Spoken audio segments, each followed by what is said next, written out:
This past June, Stanford University held its commencement exercises.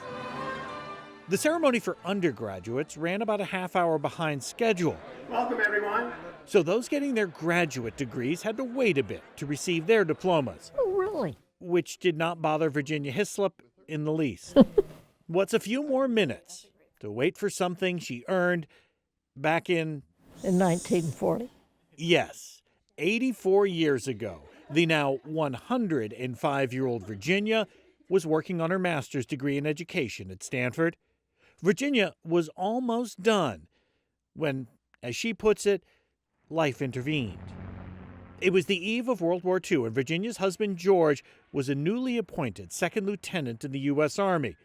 His unit was called up, and Virginia soon found herself 1,500 miles away from Stanford. Fort Sill, Oklahoma, which is not exactly my idea of a place to take a honeymoon, but I didn't have much choice in the matter.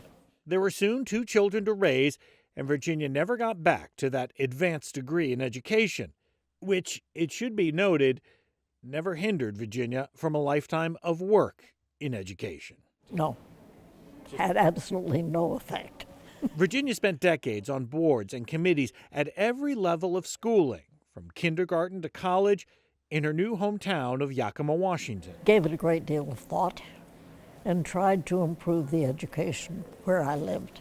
That's not going to stay on. What Virginia didn't give a lot of thought to, though, I've had that trouble before. was that degree. But recently, her son-in-law contacted Stanford and learned something amazing.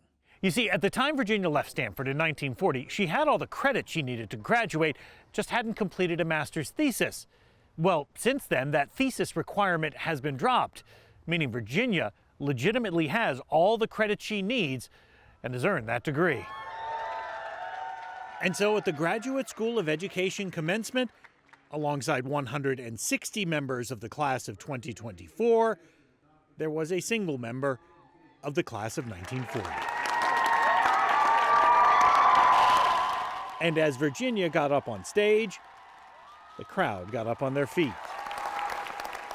Virginia views it all as recognition, not just of what she did 80-plus years ago, but of all the work in education she has done since. My goodness, I've waited a long time.